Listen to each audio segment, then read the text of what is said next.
पाकिस्तान में गैर कानूनी मुकीम तमाम गैर मुल्कियों को मुल्क बदर करने का फैसला, हतमी डेडलाइन दिए जाने का इम्कान। वज़ीर आज़म की ज़ेर सदारत नेशनल एक्शन प्लान पर एपेक्स कमेटी का इजलास। ज़राए के मुताबिक आर्मी चीफ ने इजलास में जोर देकर कहा, एक पाकिस्तानी शहरी की जानो माल और फलाह बहबूद किसी भी दूसरे मुल्क और किसी भी दुनियावी मफाद से मुकद्दम है। एपेक्स कमेटी का दहशत गर्दी के खिलाफ ज़ीरो टॉलरेंस पॉलिसी जारी रखने, दहशत गर्दी और उनके सहूलतकारों के खिलाफ सख्त कार्रवाइयाँ जारी रखने का फैसला। इजलास में यह फैसला किया गया कि मुल्क में गैर कानूनी मुकीम गैर मुल्की डेडलाइन तक असासे बेच कर अपने वतन वापसी के पाबंद होंगे। डेडलाइन ख़त्म होने पर गैर मुल्कियों को मुल्क बदर और जायदादें कुर्क कर दी जाएंगी।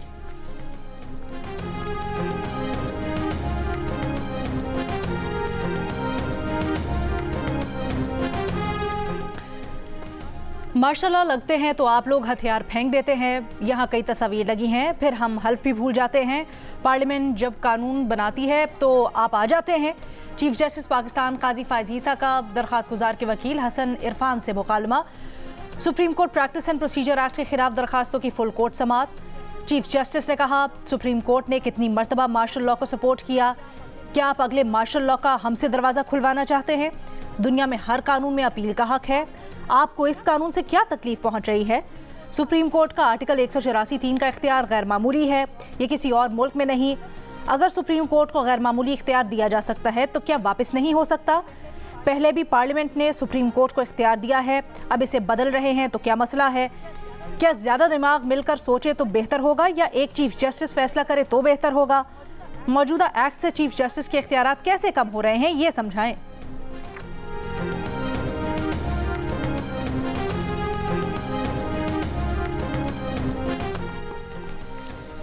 अगर अपील का हक दे दिया गया है तो क्या क़यामत आ गई? क्या अपील का हक देना गलत है? संगीन गद्दारी में भी मुतासिरा फरीक अपील करेगा। आप एक सियासी जमात की नुमाइंदगी कर रहे हैं। सियासी जमात बराबर में पार्लियामेंट में ये खूबसूरत बहस नहीं कर सकती थी।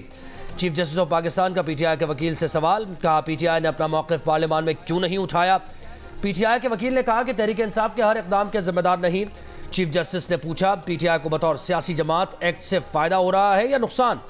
वकील ने कहा, हमें कोई फ़ायदा या नुकसान नहीं। उन्हें हिदायत है कि उनके मौकिल शायद दोबारा इक़्तिदार में आए तो इस कानून साजी से फ़र्क पड़ेगा। चीफ जस्टिस ऑफ पाकिस्तान ने कहा कि ऐसे केसेस में आपको हिदायत नहीं होती, आप अदालत की मुआवनत के लिए हैं।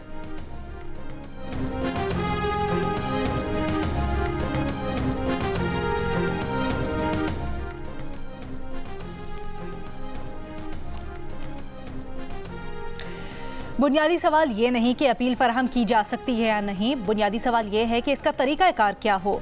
जस्टिस इजाजुल अहसन का सवाल, कहा 184 की अपील अगर 185 आर्टिकल में नहीं दी तो ये आइन साजों की मंशा थी।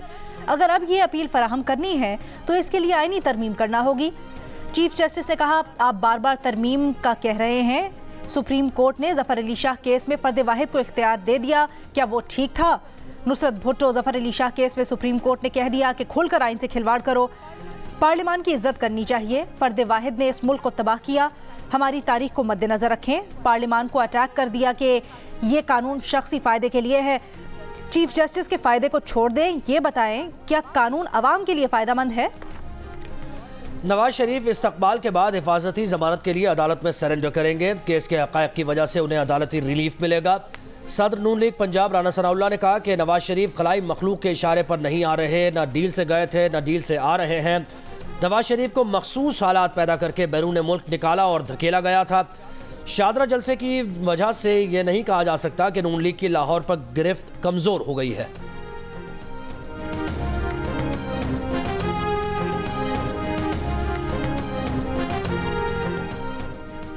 चेयरमैन पीटीआई के खिलाफ साइफर केस की समाअत अडियाला जेल में होगी। सीक्रेट एक्ट अदालत के जज अबुल हसनात जुल्करनैन के खत पर वजारत कानून ने नोटिफिकेशन जारी कर दिया। जज ने वजारत कानून को जेल ट्रायल के लिए खत लिखा था।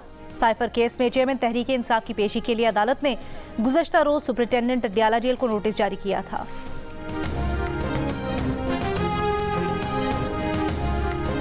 सऊदी सरमायाकारों को राग़िब करने के लिए वफाकी हुकूमत ने रेकोडेक प्रोजेक्ट में अपने शेयर्स की सऊदी अरब को फ़रोख्त पर गौर शुरू कर दिया। सऊदी अरब का भी प्रोजेक्ट का हिस्सा बनने में दिलचस्पी का इजहार। खुसूसी सरमायाकारी कौंसिल SIFC का वफाकी इदारों को ख़त लिखकर आइंदा महीनों में सऊदी कंपनीज के साथ लेन देन को हतमी शक्ल देने पर जोर।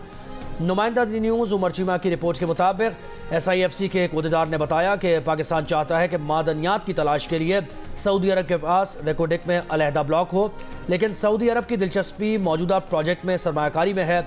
सऊदी अरब किसी ऐसे इलाके में कानकनी का खतरा मोल नहीं लेना चाहता जहां पहले कोई काम न हुआ हो।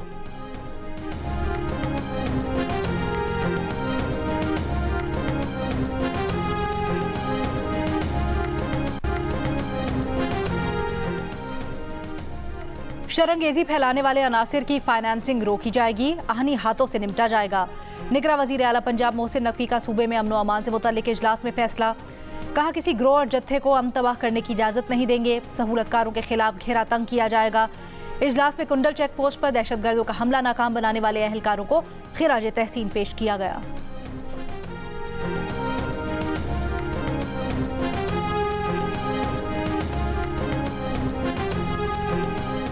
शेखुपुरा में बहू पर तशद्दुद करने वाले ससुर ने शेखुपुरा की सेशन कोर्ट से अबूरी जमानत हासिल कर ली। अदालत का पुलिस को 18 अक्टूबर तक मुलजिम को गिरफ्तार न करने का हुक्म।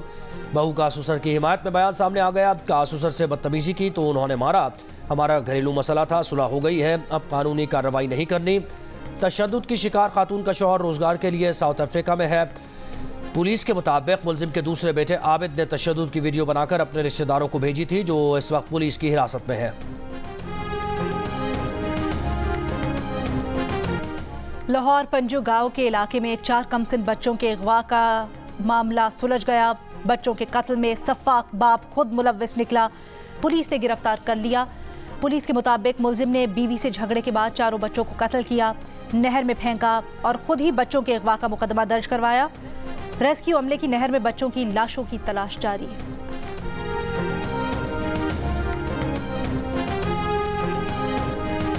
साबिक वज़ीर आला सिंध मुराद अली शाह को इस्लामाबाद की एहतसाब अदालत ने 26 अक्टूबर को तलब कर लिया। नोटिस जारी। अदालत ने साबिक वज़ीर आला को नूरियाबाद पावर प्लांट रेफरेंस में तलब किया।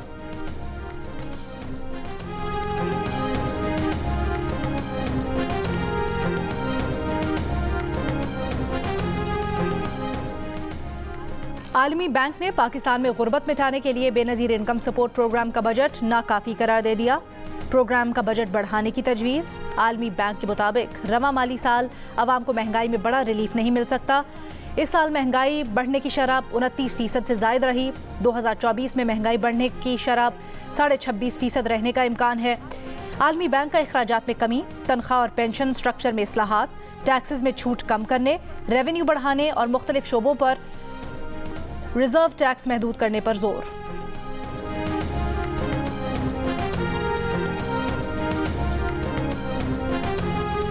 नेपाल में एक के बाद दीगरे ज़लज़ले के 2 झटके। ज़लज़लों की शिद्दत 6.3 और 5.3 रिकॉर्ड की गई। दिल्ली समेत भारत के शिमाली हिस्सों में भी ज़लज़ले के झटके। ज़लज़ले से किसी नुकसान की रिपोर्ट नहीं मिली।